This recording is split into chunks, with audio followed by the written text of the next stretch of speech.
Les caucus des députés nationaux de l'Ituri et du Nord Kivu ont décidé de suspendre leur participation aux activités de l'Assemblée nationale à la suite de l'interruption de l'évaluation de l'état de siège et des opérations militaires en cours dans les deux provinces. Cette démarche intervient à la suite des demandes répétées d'une évaluation de cette mesure exceptionnelle. Au-delà du boycott lui-même, que révèle cette décision sur les débats politiques autour de l'état de siège et de la manière dont cette mesure est évaluée 5 ans après son instauration? Bonjour, je suis Lefos Pokianakazi, chercheur à Ebuteli. Vous écoutez le 24e épisode de la saison 6 de Pona Biso, la capsule audio de Ebuteli et du groupe d'études sur le Congo GEC, qui analyse chaque semaine un sujet de l'actualité congolaise. Nous sommes le vendredi 19 juin 2026. Depuis mai 2021, les provinces de l'Ituri et du Nord Kivu sont soumises à l'état de siège. Ce régime d'exception a été instauré principalement pour établir la sécurité dans ces deux provinces confrontées à la persistance des groupes armés et des violences. Il confère des pouvoirs étendus aux autorités militaires et policières et limite les droits des citoyens. 5 ans après son instauration, cette mesure continue toutefois de faire l'objet de nombreuses critiques quant à son efficacité. Au regard des objectifs qui lui avaient été assignés, l'état de siège produit jusqu'ici des résultats insuffisants. Le niveau de violence a particulièrement augmenté. Certains groupes rebelles ont consolidé leur emprise sur certains territoires. Les M23 occupaient de vastes portions des territoires du Nord Kivu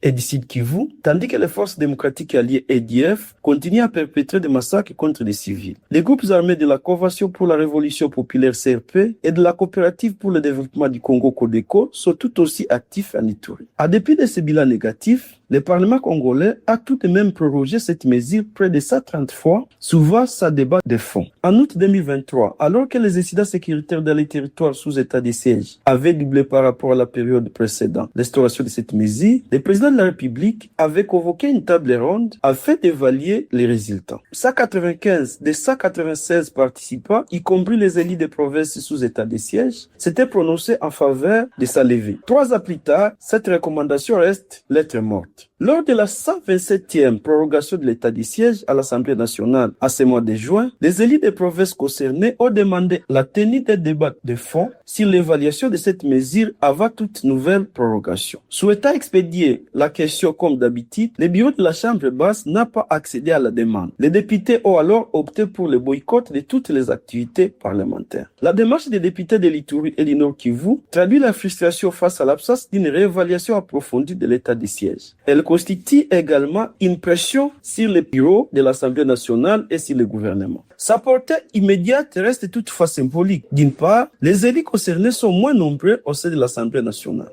D'autre part, plusieurs d'entre eux appartiennent eux-mêmes à la majorité parlementaire qui soutient les prorogations successives de cette mesure. Le gouvernement, quant à lui, soutient que, malgré des résultats jugés insuffisants par certaines couches de la population, les menaces sécuritaires demeurent suffisamment importantes pour justifier la prorogation de cette mesure exceptionnelle jusqu'à ce que les objectifs soient atteints. Cela se traduit notamment par le maintien des gouverneurs militaires à la tête de ces deux provinces. La nécessité de réévaluer à profondeur l'état des sièges et les opérations militaires en Ituri et au Nord Kivu semblent néanmoins se renforcer à mesure que la situation sécuritaire se dégrade dans les provinces concernées. À l'instar du forum provincial sur la menace EDF tenu en début de l'année à Beni, une démarche similaire sur l'état du siège pourrait permettre d'identifier les nouvelles pistes de réflexion susceptibles d'orienter les efforts de stabilisation et de pacification de l'Est du pays. Pour y parvenir, une appropriation par tous les élus nationaux de la revendication de leurs collègues des provinces concernées est impérative. Elle accorderait ainsi plus de chance à la possibilité d'une évaluation approfondie de l'état du siège. En attendant la suite, nous vous invitons à rester connectés à nos analyses sur la scène congolaise. Vous pouvez le faire en rejoignant notre fil WhatsApp en envoyant GEC ou Ebuteli au plus 243 894 110 542 pour recevoir Pona Biso chaque vendredi sur votre téléphone.